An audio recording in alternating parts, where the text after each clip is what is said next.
Okay, so we're going to start our session now. This is the first collaborate session for Science and Technology, and this is for Assignment 1, our report. Welcome everyone. Glad you could all make it. Okay, so the report is due on Monday the 15th of April, which is in week 6. We are holding the session early just because we find it helps everybody get prepared, and also we're having another collaborate session in a couple of weeks for the second assignment for the same reason, just to get everybody prepared. Okay, and in this session we're going to go through the assessment criteria and each section of the report, and we're also going to have some questions along the way and some participation from you all. Okay, welcome to the people who are just coming in. Fantastic to see you. We respectfully acknowledge the traditional owners of lands across Australia, their elders, ancestors, cultures, and heritage.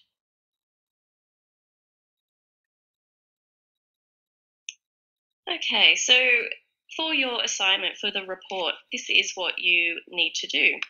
You're going to imagine that you are employed as a teacher in an education setting where the management has decided to cut back on the inclusion of science within the curriculum.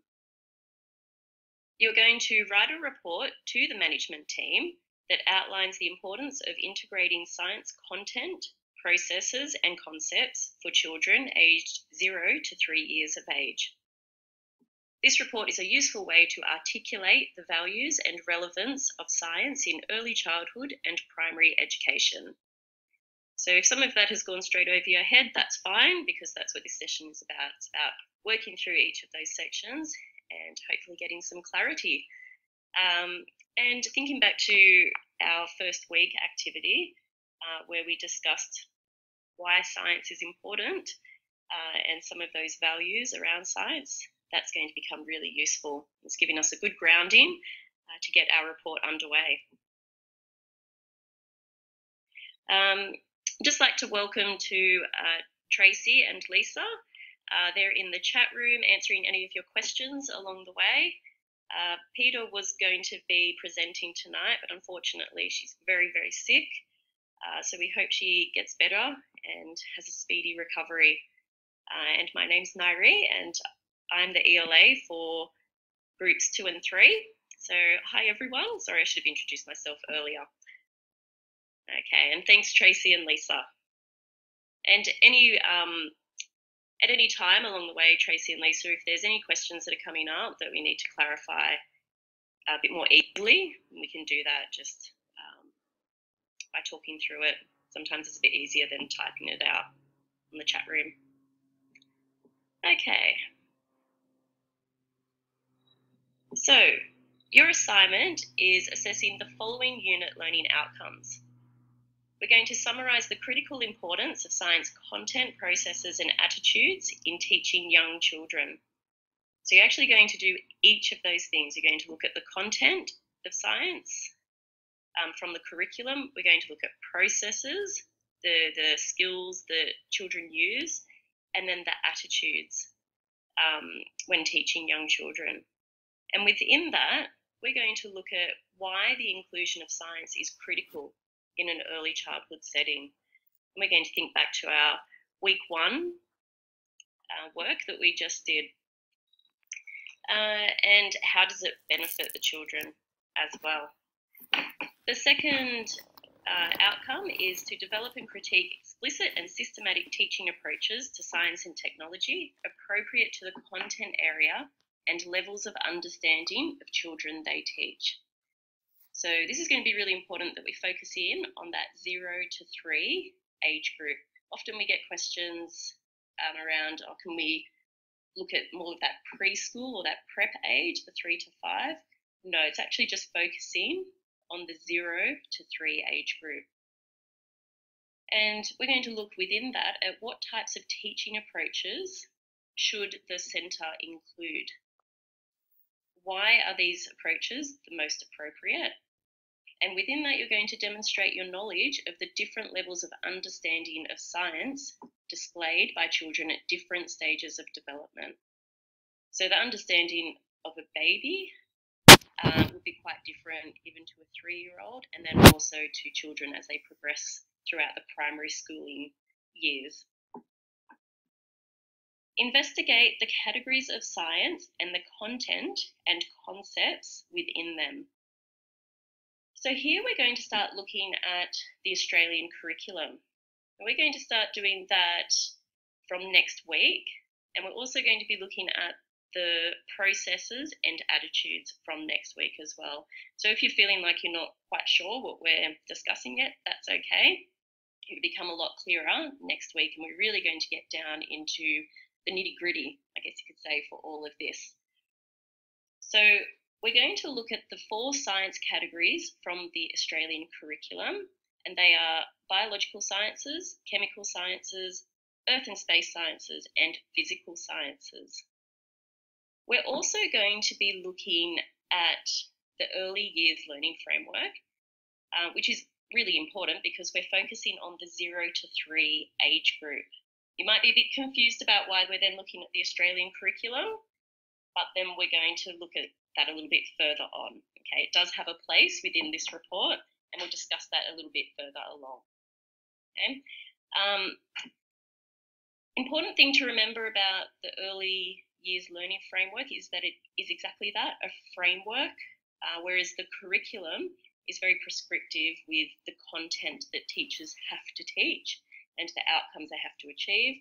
The framework is more of, it gives a general and broad idea of what should be taught within those early years, and teachers are actually free and have a little bit more flexibility in the activities and content that they can focus on.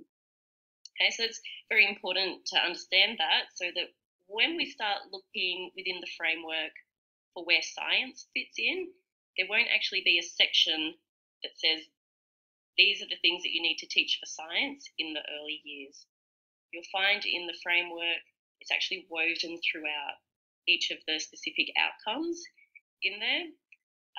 So you'll find there'll be a particular outcome that will look at skills and processes that could be applied to science. There might be outcomes and broader outcomes around attitudes and values for learning that could then also be applied back to science. Okay.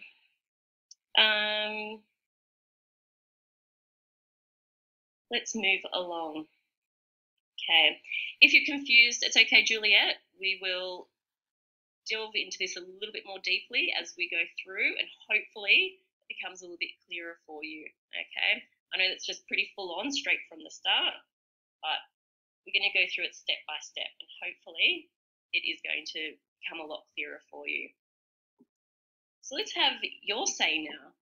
Why is the inclusion of science critical in an early childhood setting, and how does this benefit children?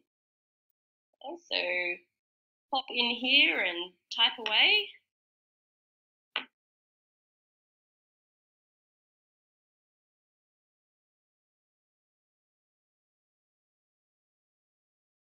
Excellent, yes. So it allows children to explore the world around them.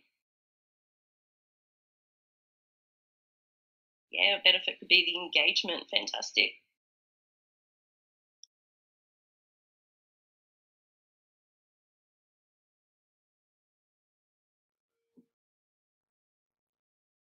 Yeah, children are naturally inquisitive, so it builds on that innate wonder about science and that innate curiosity. Yes, developing those positive dispositions towards learning, and that becomes really important for later on to ensure that we're going to have success later on in learning. Inquiry, so developing those skills of inquiry, excellent. Yes, encourages creative and critical thinking skills. These are very important for all learning, not just science. So this is benefiting all learning. Using the senses, fantastic. So that's actually very important for especially that age group, to use the senses to explore. Yes, excellent. Remove some of the stigma and continue science learning, and to have children see themselves as scientists. That scientists aren't these people that wear a white lab coat and have crazy hair and just do experiments with chemicals. And I think sometimes that's a stereotype that we might actually think about straight away when we think of science. But it's really important to have children understand that they are actually all scientists. Okay, this is fantastic. Lots of excellent ideas, 21st century skills, absolutely, lifelong learning, creating that wonder. Excellent. Okay, help them understand science outside of the lab room. You can bring the outside environment inside. Fantastic. Knowledge and respect. Excellent. Well done. Okay, I'm just going to take a screenshot of this and we can pop this into our discussion board. So you've got all these ideas to draw on for your report. Well done. Okay, so we're going to look at science processing skills and attitudes from next week in our modules. But let's have a discussion about it now. Science processes are the steps and strategies that children use in their learning. The attitudes are the dispositions that are developed or encouraged. So you've got a list there of what some of the processing skills could be. There are many more as well, and also some examples of attitudes and dispositions. The way I like to think about it is that skills are the things that you use. So the process skills are what students are using to be able to solve a scientific problem or to think scientifically. And the attitudes are those, I guess, the dispositions inside of them, the feelings inside of them, the motivation that actually give them the motivation to use those process skills, if that makes sense. Okay, so I kind of think that you need those attitudes there to actually be able to use the process skills to be able to act scientifically. So when you're writing your report, make sure you do actually pay attention to the attitudes and why they are important. Just from past experience with this assignment, I think sometimes people leave off the attitudes, but I think they're very important to get into your discussion there. Let's move along. Your turn again. So, what are some appropriate learning experiences or teaching approaches that could be used to develop science skills and attitudes for the 0 to 3 age group and beyond? So here we're going to think about specific activities or some teaching strategies. Great ideas so far.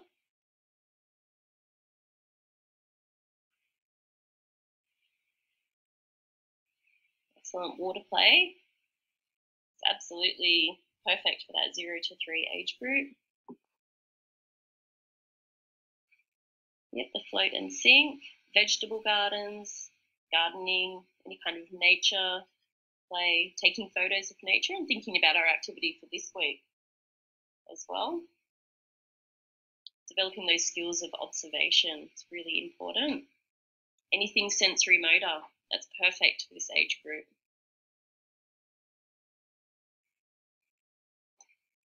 Looking at planets, space, even looking up into the sky. Digging, yeah, and using digging sticks.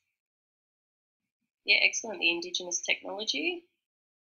Sand play. These are great ideas. What about some of the strategies that teachers could be using? So one that comes to mind for me is making sure they're using open questioning as well, just to develop some of that curiosity. Oh, someone's already got it there. Open-ended questioning, well done. And conversations, fantastic. Hands-on activities.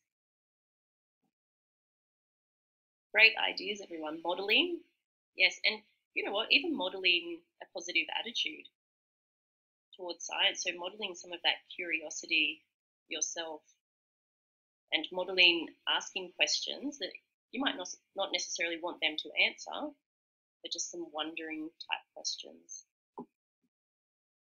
Okay, I'm going to take a screenshot of this one as well. Fantastic. Okay, now this assignment requires you to write a report. Often we have a lot of questions about what's the difference between this piece of writing and an essay. So feel free to jump in. I've got a Venn diagram here. So on the left, writing what some of the features are of just a report, what they have in common in the both, and what some of the features are of an essay that's different to a report.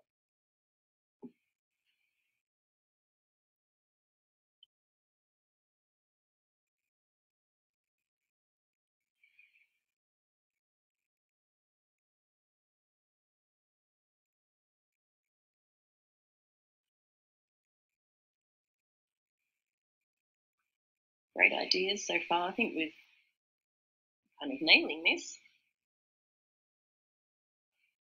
Yes, excellent.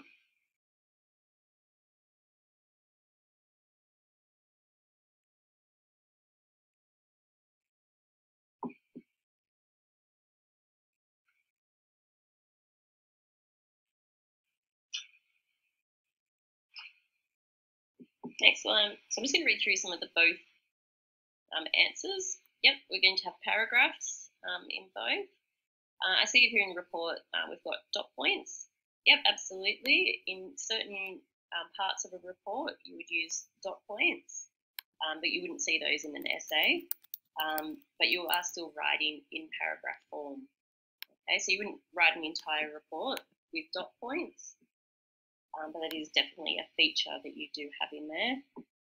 Yes, references and APA referencing, an introduction, a conclusion, appropriate grammar, research, very, very important. So you still need to back up your ideas in a report. But what you have that's different in a report is that executive summary at the start, and we're going to go through each of the sections of the report over the next few slides. You have a table of contents and you have headings. Sometimes you can have headings in an essay. That's probably more of a free form type essay, but a very formal essay you wouldn't see headings. But definitely in a report, we will have headings. Okay, so thinking ahead to when you're going to structure this, you are going to have an executive summary, you are going to have a table of contents, you are going to have headings for each section, you are going to have recommendations, well done, and yes, you need to convince somebody of your rationale for that report. Yes, you are selling an idea and convincing an audience, and you're providing evidence to support that idea. Okay, whereas in an essay, you would tend to argue and provide both sides of an argument and critique and analyse. Whereas in a report, you've got your direction from the start, what you would like to achieve. And in this case, we know that we're going to try and convince management that science needs to be included in the curriculum at the Early Childhood Centre or the Education Centre. Okay, and within that report, you're going to provide evidence through your research that is going to support that rationale. Well done, everyone. Okay, screenshot again. Move on.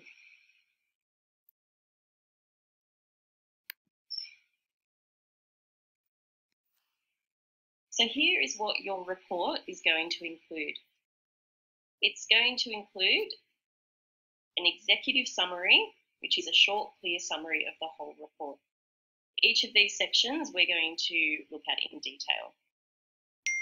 The next part that you'll have is a table of contents. Now, an executive summary is actually usually on a page by itself, right at the front of the report. feels quite strange to have it there, but it serves a purpose. It's for people to pick up the report and just look at the front and figure out if that's something that they're going to read through. Okay, it's going to provide everything in a very succinct way that is in your report. Okay, from your key ideas right down to your recommendations. Then you're going to have a table of contents. That's on a new page, and then an introduction. Okay, great if you can put that onto a new page, but look, it's not going to be a huge issue if it's on the same page as the top table of contents.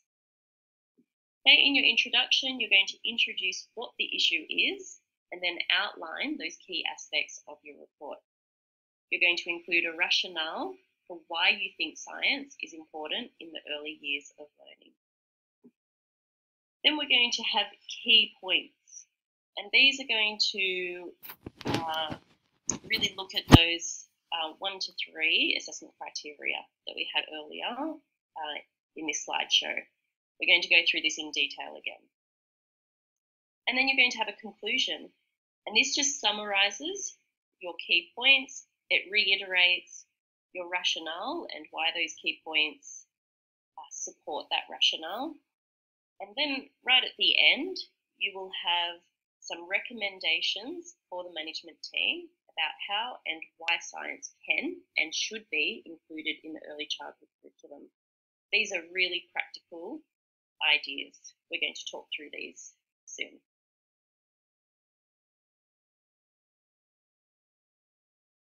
Okay, how are we going in the chat room? Are we happy to keep moving on?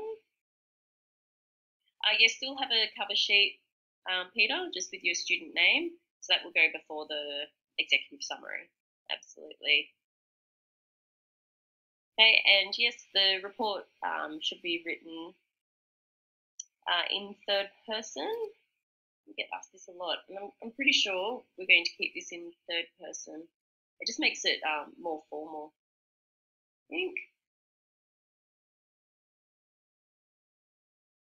Okay, excellent. Thanks, Lisa. Thanks, Tracy. Okay, here is an example of your word count, how it could look. So you're going to have your executive summary, 250 words. Your table of contents really won't be that long, okay, 10 to 15 words. Your introduction, 250 words. And I'm not going to read through each of those points, it's just what I've read through. Then your key points, about 1,250 words, because that is the bulk of your report. And then a conclusion, 250 words. Now, if you wanted to do an executive summary that was 200 words or 150 to 200 words, and then include some more words in your key points, that's completely fine, as long as it gets to the point and your executive summary does what it should do. Okay, so don't think that you need to try and elaborate on something so that you're getting 250 words. If you can do it in less, that's great. And the same goes for the other areas too. Okay, and this equals 2,000 words. Okay, some of these slides actually have the bottom cut off them. I don't know why that happened when I uploaded them, but if you just if you needed to see any of that information later, it is actually on our Padlet for you to download. Okay, now we're going to have a look at each of the elements of the report in detail. Okay, so feel free to ask lots of questions in the chat room as we go along. And we're going to start with the executive summary. So an executive summary provides a quick overview or synopsis of a report, and it summarises the essential parts. These don't go into a lot of detail here. You need to think about it as just being very matter of fact. That's probably the best way I can describe it. Your introduction then serves to elaborate on some of those key points. So in your executive summary, you're going to identify the purpose of the report. So here, this might be the rationale of your report. It's the same thing. So this report serves to analyse the reasons why science should be included at this education centre for the 0 to 3 age group. Very important to put that in as well. If you wanted to make up a hypothetical education centre, that's fine, you can do that, or you can just keep it general. That's up to you. In your executive summary, you will also outline the main content of the report and some examples and sources or methods used for your research. So here you will outline your key ideas that's going to support that rationale and purpose. And you need to just be, like I said, just very matter of fact. You can describe some of the research that you're using. So it might be a statement such as using research conducted in the last 5 years will be used to support these key findings. You might also explain that you have used the Australian curriculum and the early years learning framework to also support your key findings. You'll also then state the conclusions that are drawn from the research and also that recommendations have been provided for future actions. Some people outline some of the recommendations, but you need to be able to do this in a very general way because sometimes the tendency is to then detail all of the recommendations. So you can just make a statement that recommendations are provided for future actions within the education centre. In particular, you might say something like professional development and increasing the quality of resources used. Okay, so you're just keeping it very general, and then within your report, you elaborate on it. And this is a good point here that generally this is written last, the executive summary. Because the idea is that you've already got your report done and you know all of your key points. You've got it really clear in your head what you have provided, and then you can go back and just be really succinct and write down what those main ideas were throughout your report. Okay, but again, it's up to you. Sometimes people feel that this gives them a really clear structure for what they're going to do, so that's fine as well. Okay, contents page, and I have to apologise for this because it's actually not a good example of a contents page because when I uploaded it, all of the page numbers went a bit higgledy-piggledy. So they should actually be in line with each other, just so it's easier to read. So you don't need any additional details, just headings, and then you can have subheadings. So you can see down on section 4, we've got our key points, and then that's broken down into 2 areas, 4.1, which is biology, and 4.2, which is chemistry. Okay, I think that's pretty straightforward. Our introduction. So here you're going to introduce the key aspects of your report. Within this, include a rationale about the importance of science in the early years education. In your executive summary, you would have provided that purpose, and it was that this is written for the management team so they can see the importance of science for the 0 to 3 age group. Your rationale will kind of flesh that out a bit. So we're now going to elaborate on that and say why it is important that it is included in the early years education. It should give a reader the information required to understand the importance and relevance of the report. So we need to know the context of the report, which is that purpose, and also outline the importance of integrating science content, processes and concepts for children aged 0 to 3 years of age. And you're also going to articulate the values and relevance of science in early childhood and primary education.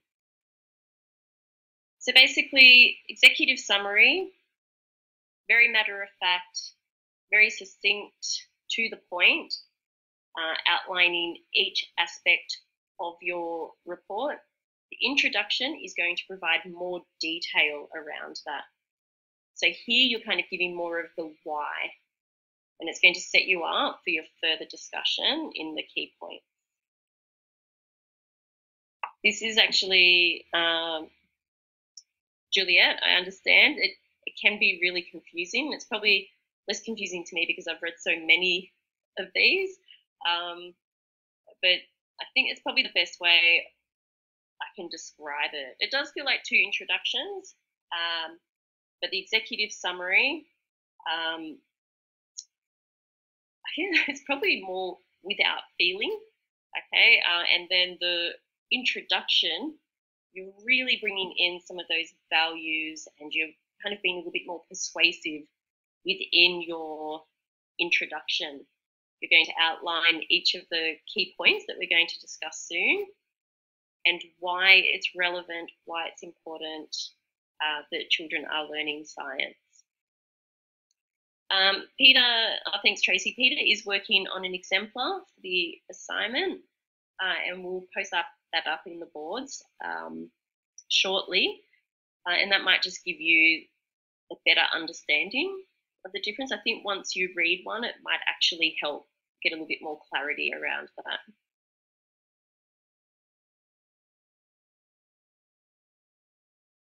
Okay, now our key points. So this is going to be the meaty part of the report. This is your body.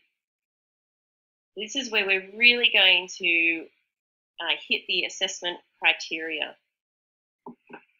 There's a few different ways that you can structure this.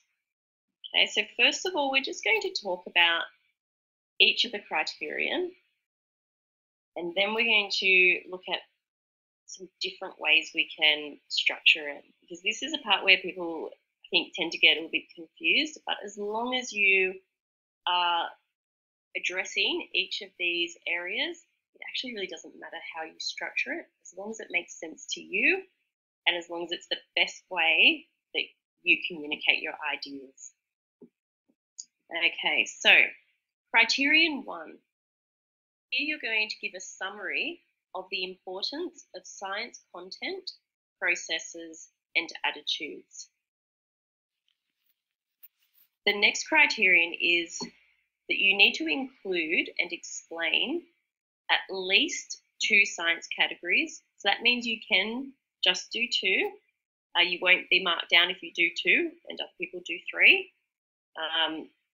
But you can do more than 2 if you wish. So the science categories are biology, chemistry, physics, earth and space sciences. We're going to start looking at these from week 4. I think we start with biology. And we're going to jump in a little bit more deeply with biology, and then we'll do the same for chemistry and earth and space sciences. Physics, we don't actually cover until week 7. If you wanted to include some information about physical science, that's completely fine. But just sticking to the others, 2 of the others, is perfectly acceptable. What's really important in your report, though, is to acknowledge that there are actually 4 science categories. So somewhere in these key points, a statement saying there are 4 science categories within science learning. They are biology, chemistry, physics, earth and space sciences that can be used to explore conceptual understanding for students. And then you might have another statement that says this report will focus on learning in biology and earth and space sciences. Okay. Now, criterion 3 is how science is described in the Australian curriculum and early years learning framework. So what this section is going to do is we're going to use the curriculum and the Early Years Learning Framework to support our ideas for how students will be able to learn in those early years. And yes, it may be confusing that the Australian curriculum is in there, but we're going to talk about that. I'm just going to jump ahead and check.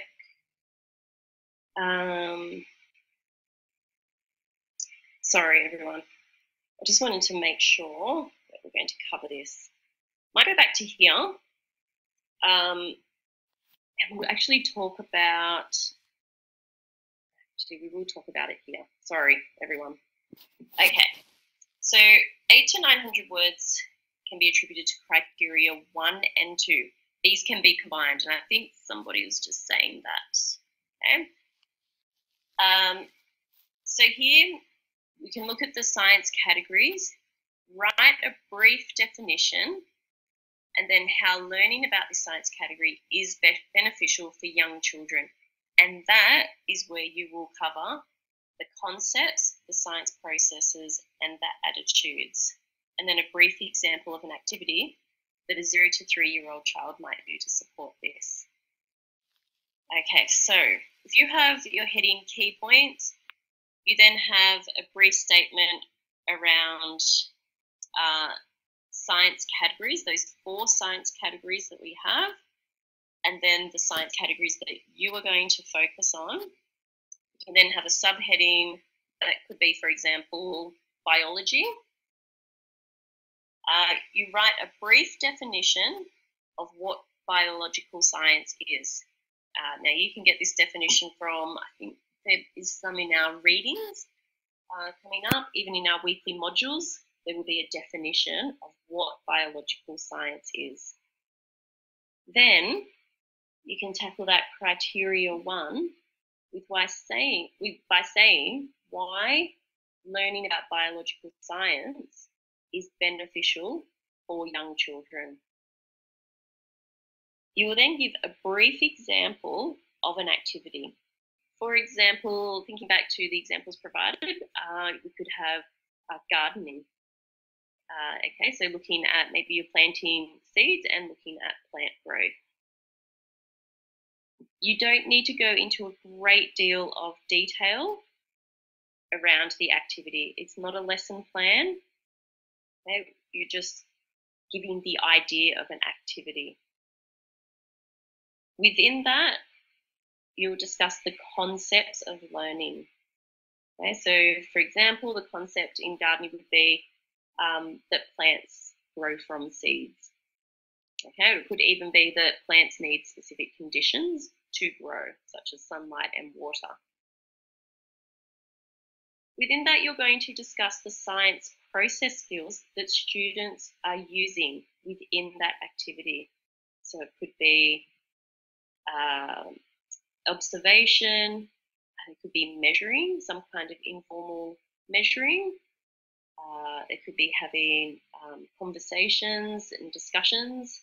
It could be making a hypothesis about what they think will happen next, or what they might think will happen overall. And then also the attitudes. So what are the attitudes that are being developed through that activity? And so that could be things like wondering, could be about valuing the environment, that care for environment, curiosity, okay? And then within that, you would link that to why this is beneficial for young children. So why is it important they're using science process skills? It could be that measuring will lay the foundation for mathematical thinking, which then helps other learning areas.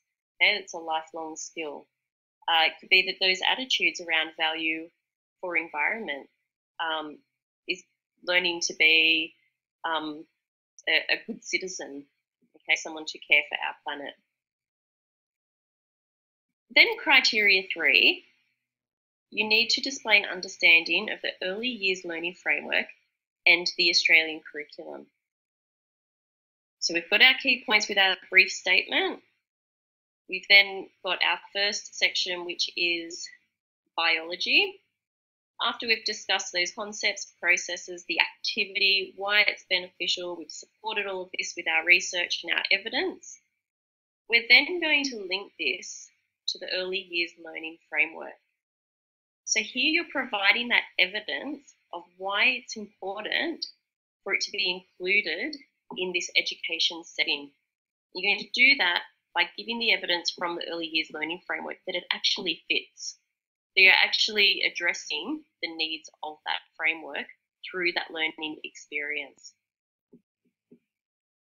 So like we discussed earlier, the framework doesn't have a specific section for science, but you will be able to go through the framework and find within it the sections that address each of those issues. So each of those areas, so it could be the process skills that are used. There is actually an outcome in there that addresses process skills quite specifically, actually. So even if someone finds that one and wants to post it on the discussion board, that's great. It will help everyone out. And then the attitudes, these are woven throughout the framework. Okay, Tracy, you need to clarify something? You can take over. Hi, Nairi. Look, I wanted to clarify with you because I know that you've done this unit a number of times because there's quite a lot of confusion. No, you okay, Tracy? Sorry, can you hear me? Okay, I might just actually have a look. No, I couldn't hear you, Tracy. Oh, you can. Okay, I couldn't. Sorry, I'll stop talking. Can you hear me, Nairi? Maybe even Lisa, you might be able to help out in clarification in terms of the age range, because a lot of people are asking on the boards in regards to can we focus on a specific age group between the 0 and 3 rather than the entire 0 to 3 age range, if that kind of makes sense. But Nairi would be able to answer that a lot better because she's done this unit quite a number of times. I personally am saying, yes, you can focus on a specific age group within that 0 to 3, but Nairi, if I'm incorrect in saying that, maybe you can clarify that a little bit more. Yes, absolutely. Okay, and sorry about that confusion before. I just realised I had my sound on mute. Gosh, I'm having a great day. Okay, sorry, Tracy. Yes, so absolutely. You don't need to focus on the whole 0 to 3 in your activities. If you want to focus on that baby age for an activity, you certainly can. If you wanted to focus on the 2 to 3 year old age group, perfectly fine. And what that will be doing is it'll be showing your understanding of how learning develops and how it is different for each of those age groups. So if you actually wanted to include one for the 0 to 1 age group as an example, and then for your next science category, you might do the 2 to 3 age group, that's great because it shows that you understand that the particular activity you choose will be different, that the also the teaching strategies that you use could possibly be different. For example, in that 0 to 1 age group, you might sing a song like, what's that song? Shoulders, Knees and Toes, to learn about the body. And there's lots of reasons why you would use music. That song's very repetitive, and that is great for that really early learning group. And it can also be built upon through those older ages as well. Okay, but to introduce that at that really young age is a very good strategy. Okay, so yes, to answer the question, perfectly fine to focus in on a particular age group. And yes, mention the age group that you are actually targeting within that. That would be excellent. Okay, just be as explicit as you can. Great idea. And you can actually, if you include 2 activities and they're both 2 to 3 age group, perfectly fine, okay? Because what you're being assessed on is your understanding of what is appropriate for that age group and what you would expect in terms of process skills, attitudes that are being developed, and the types of concepts that could be targeted for that age group. Okay, Monica, so we're going to get back to this linking to the curriculum. Okay, I want to scroll up and Zoe's question. If I picked biology, I would give a brief definition which includes concepts, processes, and attitudes, and an activity, and then I would link it to the EYLF, AC, and how this would benefit further learning. This would all be in one paragraph. For example, 4.1 biology, and then for 4.2 physics, I would do the same by including all criterion 1, 2, and 3 in the one paragraph. Perfect. Yep, that's perfectly acceptable to do it that way. Okay, so once through your activity, how that's beneficial in developing those process skills, the attitudes, and the concepts, you could even include it as within that paragraph or a new paragraph, how that develops the early years learning framework outcomes. So it's actually achieving what you need to be achieving within that framework. You would use the Australian curriculum to identify areas where that activity is laying a foundation for future learning. So we know that it's really important to include science in the early years of learning because it develops those positive attitudes and dispositions for learning. It introduces them to the early concepts and skills. They have all that practice of using those skills that by the time they start in primary school and they're having to engage in a curriculum where it's very detailed and prescriptive, particular things that they need to learn, that they're actually going to have a great foundation for that learning.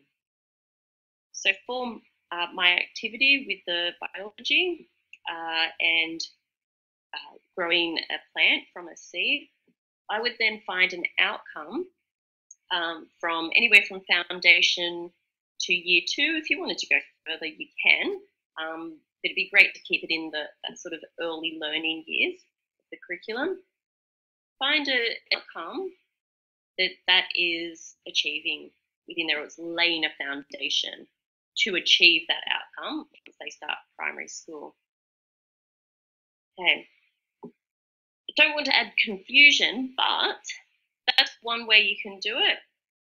Or you can discuss the science processes, attitudes, and concepts for the activity. Then you can go to your next science category, do the same, and then you can actually have another section. So it might be 4.3, and it could just say links to the early years learning framework and the Australian curriculum. And you can have a whole separate section of your report that describes why science in the early years is important for learning, and support it with reference to the framework and the Australian curriculum. Now, also, when you're discussing the framework and the curriculum, it doesn't just need to be pulling out outcomes.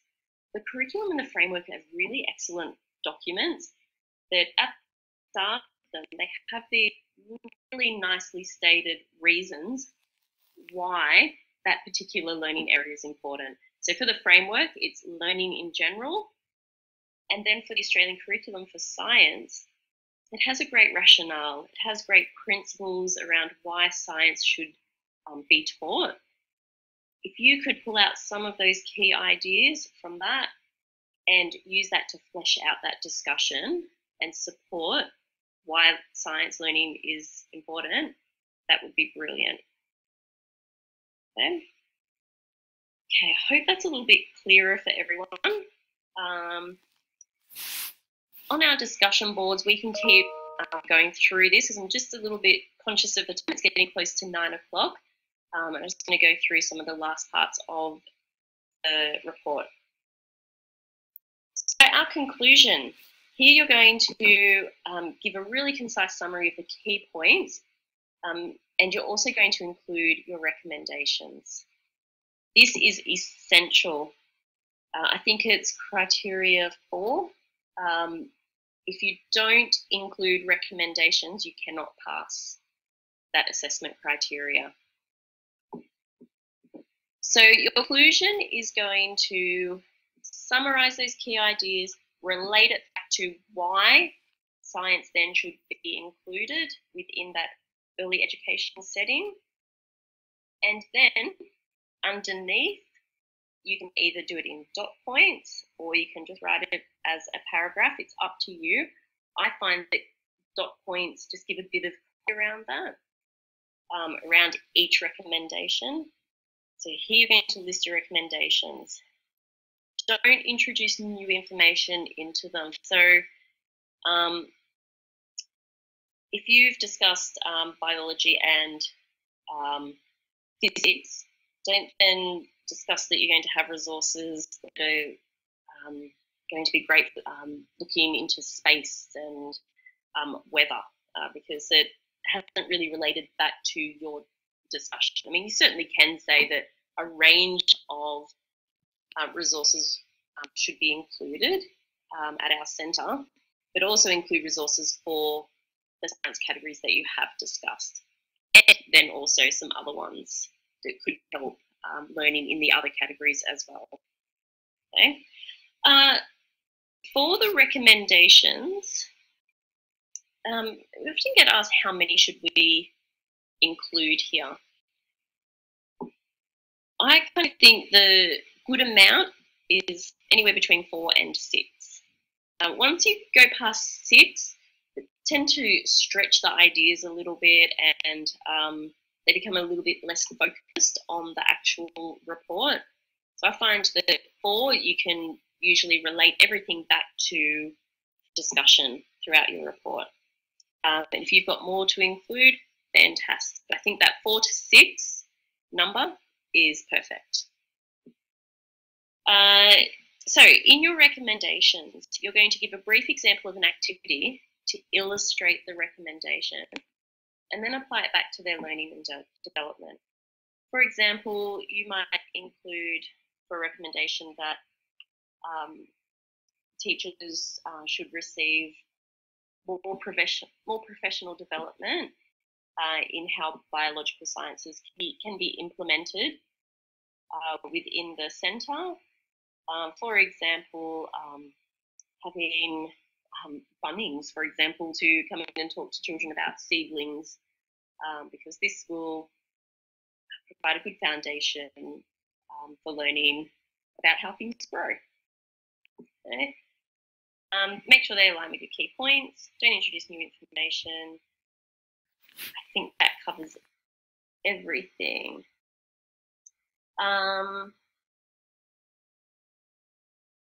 Yes, you could just summarise the previous examples that you used in the key points. Yeah, that would be perfect, because yes, otherwise you don't start discussing a new activity. Okay. Now, you don't actually need to have an activity. If you're saying that you think there should be a greater range of resources purchased and supplied to teachers within the centre, you might just give a brief description of, for example, child-friendly trails to use for gardening. Okay, so it doesn't actually have to be a particular activity, like giving detail around it. Just relate it back to what you've already stated.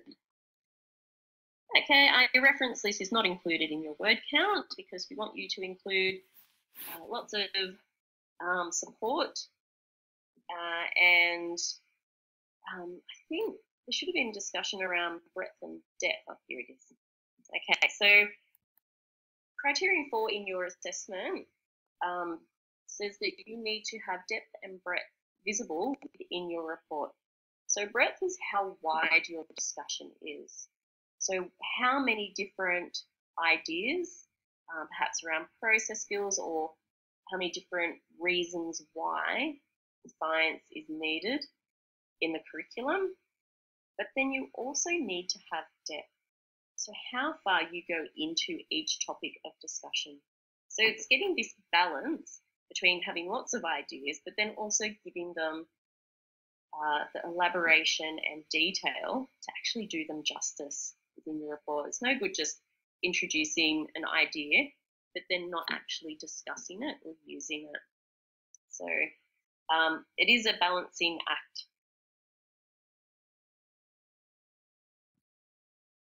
Okay, conceptual understandings and how these relate to the science categories. This is going to be discussed from next week. Okay, so if this is feeling a bit tricky, don't panic. We are going to look at this further. Okay, so for our conceptual understanding, these are the broad concepts that are introduced that then using the process skills and the teaching strategies allow us to get to a deeper understanding of the content. Having a look at the framework and the curriculum will help you identify what the concepts are. So we want to link the activity that we're using for our key points to concepts. For my example, the concept would be that living things need water and sunlight to grow, or plants need water and sunlight to grow, or as well as that plants grow from seeds, usually. Okay. And Peter's given a really great example here, which is actually quite similar. Okay, and so you're using those process skills of observing and classifying and discovering that living things have needs. And this is going to pave the way for future learning, because when we get to the Australian curriculum, those concepts are very detailed and very prescriptive. Okay, and the conceptual understanding expectations grow more sophisticated depending on the age. Okay, so we've got a table here that's going to show some possibilities. Let's have a look. Okay, so for biology, these are some of the concepts that living things are a part of the world around us. They can be categorized into living and non-living. So you might even do a sorting activity where they might sort things like plants and rocks, or even having images, some animals, and then maybe some objects from around the room that are not living. So getting that classification, which is an important process skill around living and non-living. Chemical science, the main concept here is that things can feel, look different, and that substances can change.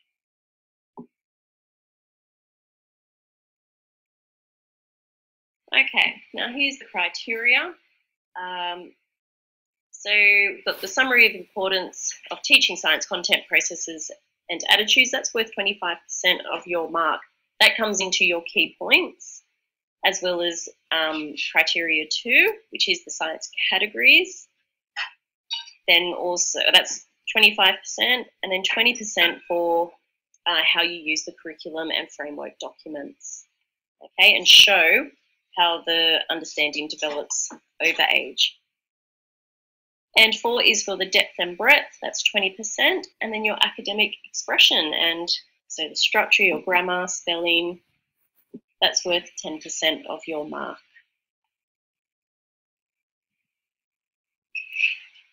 Okay, now this is true of the criteria in the rubric. So for HD, for the content, processes, and attitudes, you need to complete each section. Okay, so you really need to make sure that you're covering content and concepts, processes, as well as attitudes. Sometimes the attitudes gets left off, so make sure you include that. You have supporting literature, and you're also relating each of those areas back to the benefits. Make sure you're always going back to that purpose of your report. So why it is important for learning and what are the benefits that we see.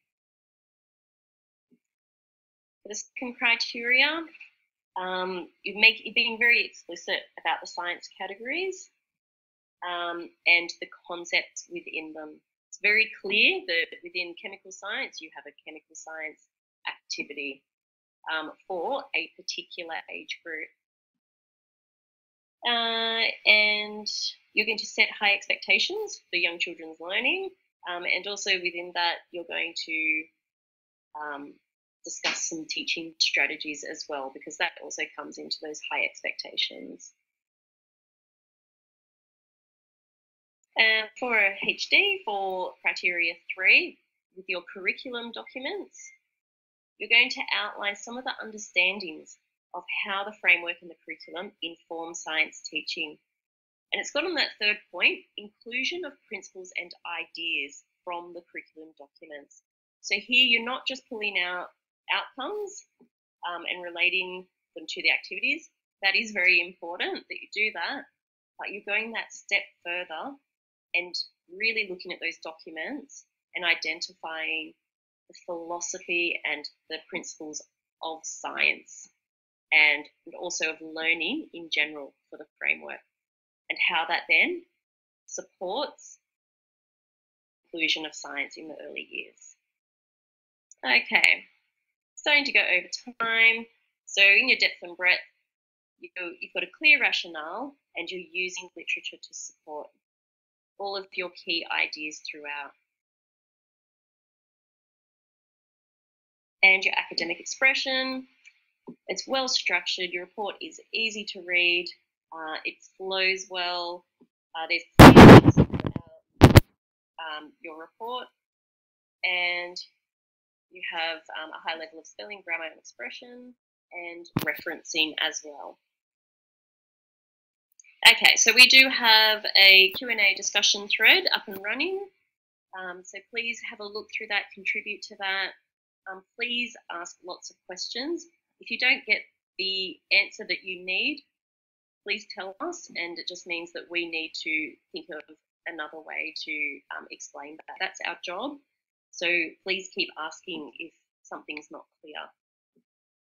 If you have any extension requests or some personal messages, please email us. Please try and ask questions early. It's going to be for the benefit of everyone as well as yourself. Please look at the Padlet too. That's in our Q&A discussion threads as well. A link to that, and it's got heaps of information on there. Okay, submit this via Turnitin. Your originality report does take a little while to come back, and please make sure you're using a Word or a PDF document to submit. Okay, you can approach Studiosity to submit your draft. You need to do that well ahead of time, just to give a good turnaround and to then implement any of the changes that you need to. It's actually a really great service, but they do general feedback. So if you need any feedback on the content, ask away on our Q&A thread. Okay, that's our job, but the Studiosity will give you some advice and feedback around the writing of your report. Okay. Oh, there we go. Okay, so that's there for your information. It's a really great service, so use it, please. Like if you feel like you're not quite sure about the structure or your expression throughout, utilize that. It's fantastic. And thank you. Sorry that was rushed at the end. I was just very conscious of not keeping people any longer than they needed to be kept. Thank you so much, Lisa and Tracy, for answering all these questions in the chat room. Please, please, please ask lots of questions in our Q&A thread. We'll post up those screenshots for you as well over the next few days. And this has been recorded, so please come back and revisit as you need.